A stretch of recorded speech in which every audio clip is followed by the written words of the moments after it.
Hello, everyone, and welcome to another episode of Community. I'm so excited. I always say that every time you're on here. Hi, Maria. Hey. We're so thrilled. This is actually kind of cool what we're doing. This is the first time. We're kind of in our office in one of the phone booths that's in here. And we are recording a podcast with some new equipment. So this is a new camera that we're trying out, a new little microphone. So we're trying to level up our content game, guys. One step at a time. We're getting there. I know. I'm always like, do we build a podcast studio?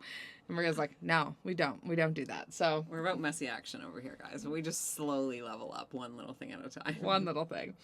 Okay, so we are so excited to talk to you today. We have a topic in mind that, is kind of even new for us. And really one of the things that's really important to us, like when we're providing any value, whether it be like on YouTube, on the podcast, on social, is that like we don't pretend to be anything we're not. No, certainly not. No. We always tell people, we're like, even we met with our PR team the other day for High Vibe Women, and we were like, is it bad to use the term hot mess express? Do we use that? But we're so excited. We want to talk about like Amazon affiliate money. And the reason I want to talk about this today is because this is actually something, we got our first Amazon check. Woohoo! We did it. How much was it for? $184. Okay. Okay, that is $184 we didn't have. It really is. That's actually like way more than I was ever really anticipating, and I'm so happy with that $184. I really feel like we've made it. The thing that we find with the online world is that everyone can tell you that any avenue is the way to like success, like, yeah. Right? So there will be people who you'll meet who will say like Pinterest is like the way to trillions. Other people are going to tell you that it's Instagram. Other people are going to tell you it's LinkedIn. And I think there are ways for all of those things to make money, but you don't need to do all of them. Mm-hmm. And so Amazon's been something that we've actually had pre this business. So we had an Amazon like storefront for my old business, mm-hmm. and we used that. But we actually made our first check this year, and we actually made the majority of our money this summer. So that's kind of interesting. We've been at it for a few years, sharing little links, like, doing a few things. But now we're really actually like at it and doing some intentional things. And so we want to talk to you about some of the things that we've been doing that have moved the needle in getting us this $184. We've already made more money from that and since that. So that's been kind of cool. It's a cool kind of like passive income kind of stream, right? Like it's not something that we put a ton of effort into.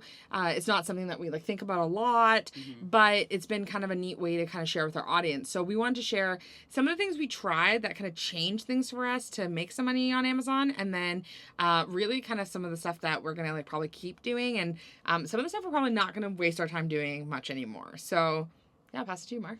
Yeah, I love the point about like all these different ways to become like rich and famous and successful and do all the things, and everybody has their thing that's worked for them. And I feel like this is especially big on TikTok, where they're like, I make millions like selling these things on Etsy or like whatever it is, right? It's always something different, and there are so many ways that you can make money online, but I feel like so many of them, and we've kind of learned this the hard way, take a lot of effort and labor and time, and then like don't really reap that result necessarily. So I think it's about finding what are the best avenues for you and finding ones that can be kind of like effortless and kind of play into like the things you're already doing, especially when you're thinking of passive income.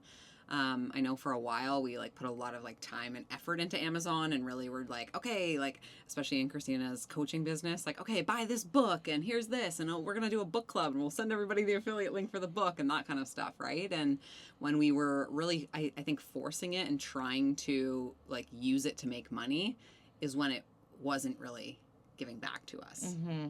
And when we like switched our perspective to be more about how can we use this to actually serve our clients, to serve our audience, to help people get better and help them learn how to make content and learn how to put really great things out there, that's when, in my mind, things kind of started turning around for us in the Amazon affiliate front. Mm-hmm. I totally agree. It was easy, I think, at the beginning. You get like kind of lured into like, yeah. You buy a book, someone buys a book, and you get 20 cents, and you're like, oh my goodness, like this is awesome. But you have to think like in business, like Stacy, our friend, who's our fractional CFO too. It's like, what's bang for your buck? And I don't know that Amazon is if you don't have a bigger audience, right? Like, if you're just using this to like share book recommendations with friends, I don't know that you need to be making the 20 cents on every interaction you have. But so really for us, like what we started doing was just thinking more strategically about like how we wanted this to kind of come across and what we wanted to do. And we didn't make it a huge focus. What we really just decided was, okay, what does our audience need? And if there's an opportunity for us to, you know, really make money on it, awesome. But really coming at it from a heart of service of sharing things we love. So you will never see us share something that we don't use ourselves, that we don't enjoy. So even today, I had someone reach out to me about the SD cards that we use for podcast studios. And I sent them the Amazon link. And I was like, yeah, this is the SD card I use. Yeah. And that is one we've purchased many times, right? So if it's something, you know, we're really excited about, then we're really excited to share it. So we want to talk a bit about some of the things that we did that kind of boosted this up. And the first thing I'm going to say is we kind of did a full haul with our team of like what we were using off of Amazon. So I think one of the places we probably saw the biggest return was on the podcasting side of our business, where, you know, people are buying things like mics, maybe they're buying a DJI camera like this, you know, they're buying all different types of things that aren't $20. And so I don't know if you know this from Amazon, in the influencer program, you get like no matter what they buy, you make a commission on it. So it's like if someone, you know, doesn't buy your mic, but they still stay on Amazon and they buy a protein powder, you make commission on the protein powder. So it's actually fascinating seeing what other people buy, like with the mics. I'm always like, well, I wonder who that is and what that is. But yeah, it's so interesting. But basically, like what we started doing was just actually making like a roundup of all the things we were doing. So, you know, our podcasting mics, the little mics that we love, like our travel mics, our, you know, our tripods, our cameras, like all different types of things. We started to make that a priority. And then on the social media side, the same thing. Tripods, the Octo Buddies, like all of the is that what they're called? I was just thinking about the Octo Buddy and how I was going to show it to the camera when it was my turn to talk. Okay, there's still time. There's still time for you. We'll put the affiliate link in the show notes below. Yeah. We love the Octo Buddy. We love it. But like we actually just started to like rally these things for clients so that when people asked us questions, like frequently asked questions, we were able to answer them. Or like books we love. Like there's a few books I refer to entrepreneurs all the time because like no matter what problem they seem to have, that is how I think they should solve it, is reading this book and implementing. So I have an Amazon link that I just like quickly send. Like I am so happy to do that, but I didn't make it. We don't really like one time we did do this, but every other time we don't typically like make content to make money. Like it's not like we're sitting there being like, oh, like, you know, let's make some affiliate sales on these Shure mics, like let's do it. Like it's like, oh hey, that person has asked for that, so like let's do it. The only time that we did something like this, which we did see a return on, was when Prime Day came around, because we got like an increased affiliate amount. We were able to just send out a roundup of all of our favorite things to our email list, and lots of people bought these mics. And so that, because they're $20, they're very affordable and they are great quality. So that was great, but we didn't like spend a ton of time being like, okay, how do we make like a ton of money on this? Because we know that's actually not going to make a ton of money at this point, but we really just focused on like, how do we actually serve people who are looking for things? Yeah, I think that's huge. And I think the energy behind when you change from, I want to make money, how can we make the most amount of money doing this, to how can we serve the most amount of people, how can we help the most amount of people, you end up being so much more successful because the energy you're putting behind it is different. It feels different, and people can feel that on the receiving end. And when we're approaching it from this lens of service, it's like we just want to help people. We want them to succeed. We want them to have great podcasts, great content, read these great books. And it's those more organic conversations that I find people are so much more receptive to, because people don't want to feel like they're getting sold to, or you're just trying to use them to make money. And that's not how we want them to feel either. So I think that was, for me, the biggest like switch that we could have made in the most positive way is changing the angle from trying to make money to actually serving people. And that was why I was going to bring up the Octo Buddy. I was going to call it Octo Daddy. If you're watching on YouTube, you can see it in the flesh. It's basically a little sticky thing that you stick to the back of your phone case, and then it then allows your phone to stick to like mirrors and things like that, so you can film content. And this was very popular with our members in the Social Business Club, because they're always looking for ways to make content creation easier. And Kristina and I were like, okay, we've heard of this thing. Why don't we just try it ourselves, see if we like it, see if we want to recommend it. And we both tried it. We both loved it. We're sticking our phones everywhere filming stuff. Get ready for some Get Ready With Me's coming soon. Not for me. Just to clarify. Get ready with Kristina would take 35 seconds. Yeah, get ready with Kristina is a hairbrush. Actually, it was really funny. You're lucky. Rude. It was funny. We were in Arizona, and Allie and Rochelle, who are friends of ours, they were like, "Do this fit check with me," and I was like, "No, I'll film it, but I will not be in it." They were like dying laughing. I was like, "No, thank you." I know myself and my audience. I think people actually wouldn't hate a fit check from me, but we'll see. So on the Amazon front, the other thing that we started doing as well as like serving people is one of the pieces that has been kind of our mission that we've actually invested a lot of time, effort, and dollars into is our blogs on our website. So if you go to thesocialsnippet.com, there's so many blogs and resources like about tons of things. Like if you're asking about like, should I be using threads, like to like what's 15 hooks, like we've been writing really SEO rich blogs to impact our reach, and our blog is monetized, but we've also been putting affiliate links in there. So because these are things we love to talk about. So and I just want to encourage you too, like there's always this like weird feeling around sometimes when we do these things of like, oh, I don't like, should I be making money on this? Like, should I not? Like, I always feel like this when friends ask us to do affiliate stuff. Like, I'm always like, oh, I'll just talk about it. I don't mind.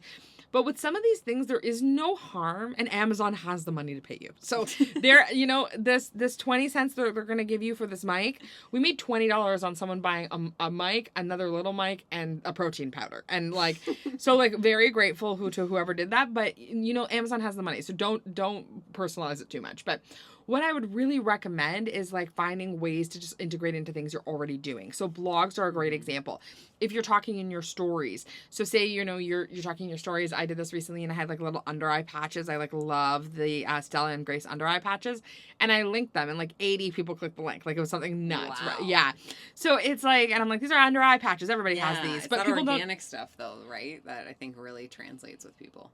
Well, and we see this even on social, right? Where things that we think is so obvious to us is not obvious to anybody. So people are wondering like what mic you're using. They're wondering, they don't know like, oh my gosh, your skin looks so great. Like what's your skincare routine? Like we always see that where people will ask us questions and we're like, oh, you don't know what that is? I thought everybody knew what that was. Okay, cool, right? So really just trying to figure out what your audience is looking for is like kind of half the battle, but try to integrate this into things you're already doing, and you also don't want to overdo it. Yeah. So I've seen people where their accounts are dedicated to being Amazon affiliates, and that's great. So if that is your niche, we're not talking to you. But if you're a business owner and you're like, okay, I sell whatever, you don't want to all of a sudden be like, and here's my Amazon link for this, and here's my Amazon link for my blender, and here's my Amazon link for this book. Like people, like it's oversaturated. Like people get like annoyed by it. So finding ways to just do it in what you're already doing, and even like in the conversations you're having when people ask you for things, that's an easy way to kind of see some wins too. Yeah, I think seeing what comes up organically is like the easiest way to go about it. And I love your point about what are you already doing that you could just kind of like infiltrate this into. The blogs have been great for us. Even like we have a membership where we coach entrepreneurs on how to do their own social for people who aren't ready for done for you services or don't want our done for you services or for whatever reason. And in that group, they're always asking us like, what do we use for content creation? What do we do for this? What do we do for that? And you've all been there when you go to Amazon and you're trying to find something and like 300 options come up and like they all have some 1-star reviews where the person's like, this is the worst product I've ever bought in my life. And it just like, it's this rabbit hole where it's so confusing and you have no idea like what to buy. And I'm the person where I'm just like, exit, not buying it, like don't know. So I'll just like stay here with my, with no mics and my bad content. But when you have someone that that you trust, who's like, here's this product, I've used it, it's great, and you can use it too, then it makes that decision just so much easier for people. And I think paying attention to what they're naturally asking about is a really easy way, especially like if you're like running some kind of community, or even on like your Instagram stories, if you're like, hey, here's my fit check or whatever, and someone's like replies in the DMs like, oh, where's the dress from? Like just take a screenshot of that, post a next story with you in the dress, the screenshot, and then like the link. Just like super easy stuff. And I think just always reminding yourself that you're not just pushing all of these products on people for money. And it's also important to me that we're not saying like, oh, but you have to buy all these things to be successful, right? Like that's definitely not the message. We're definitely not pushing overconsumption, but if you are looking for these tools, here are our recommendations. And if people are asking, then giving them that specific link can be so helpful. Yeah, I love that. Yeah, we've seen people do this as non-Amazon, but like with like to know it and stuff. Is that what it's called? Yeah. Okay, perfect. So. There might be another it there. Like it to know it. I don't know. No, I think it's like to know. I'm 95 years old. I don't know. No one's asking me where I'm buying my clothing. One time I wore a dress and everyone was like, "Where is this dress from?" And I was like, "Park and Fifth. Here's the link." I don't know. Here it is. So what I would say is like integrating it into your stuff is like so important. And then there's also like one other piece that I think is kind of cool is the Amazon storefront, which is different than being like an Amazon influencer or associate, which is what we are. Which I know you have to apply into, and you need a certain audience size to do that. I think the rules have gotten stricter since we did it, so I don't know what they are. So sorry about that, but we did it a few years ago, like probably close to 4 years ago. Goodness, and it took us 4 years to make $180. So I just want to remind you that managing expectations. Yeah, I think there are people who do it faster than us, but the Amazon storefront, what's really cool about that is you can actually list everything there and you can link people there. So someone will go, and if you find that people are like kind of curious about you, we're all curious kind of about everyone, but like if people are kind of curious about like what you're reading or like what you're doing or what your equipment's like, or if people are asking you like questions and stuff like that, then I would say like making an Amazon storefront, if you're approved for one, really like is really helpful. So our social snippet Amazon storefront's connected to like our Amazon influencer account, and everything in there is great. But like we have a whole thing about podcasting, a whole thing about social, books we love, stuff we love personally, like, and we're only adding to it every time we buy something. So it is really, really helpful. But the reason we wanted to do this episode is because we're not like obsessed with Amazon. That's not like how we're going to make our fortunes. Like we don't think, I mean, who knows, 5 years from now, if I'm, rolling around in a Rolls Royce for my Amazon, like I'll be in touch. But what we're really just so excited about is just how like you can take these things that are like kind of low hanging fruit and get profit from it. Especially if you're already talking about things that you love. Yeah. So good. I love our non-gatekeeping nature. Like, I think we really just want to bring you guys along on these journeys that we're on and like the things we've learned, the things we've tried. When we got that Amazon check, the Amazon thing is just hilarious because we had put in like so much effort into it for so long, and we're like, yay, we've made like $8. Great. And the more we pushed it, I found the worst results we got. And then when we just took kind of like a backseat, approached it from that service lens and really just integrated it organically is when it kind of started turning around. But we really wanted to just like pull the curtain back, tell you guys exactly how it is, what we've learned, what we've kind of experienced through the Amazon stuff. And I think whether you have a podcast or a good audience on social or a big community that's like looking for advice from you, no matter what kind of audience you're serving, I think there's definitely an opportunity to use affiliate marketing to help your mission, help your clients have a better experience. But it's definitely can be a long game. That's for sure. And I think it's a great reminder of like the stuff that, we see online, like all these things kind of take time. And so just a reminder like that we're not going to stop doing the Amazon stuff. Actually, that $180 really encouraged us. I'm like, hey, actually people are clicking this, like this is something we should even be more strategic with. And, like next Prime Day, like how can we add more value? Or, they give you awesome opportunities for like increased affiliate. Like how do we figure that out in a bit of a different way?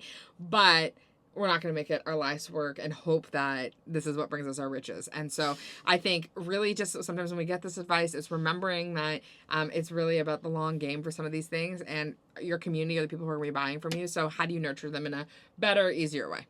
So good. Love it. I love it. Okay. Thanks for being on, Mar. Thanks for having me. So fun. If you are an Amazon maven and you've made $1 trillion, I would love to have you on the podcast. So come talk to me. The first Amazon maven who listens to this, please be in touch. And I'd love to hear any stories, any success stories from Amazon, and let us know what you're going to try. We can't wait to see. Bye, guys. Bye. Thanks so much for listening to Community with me, Kristina Bartold, and I'm just so excited to continue the conversations. If you're looking to grow your community and learn more about social, join us at thesocialbusinessclub.ca and use the code podcast to get your first month for $1. Share this episode with your friends and on social, or leave a review. It means the world.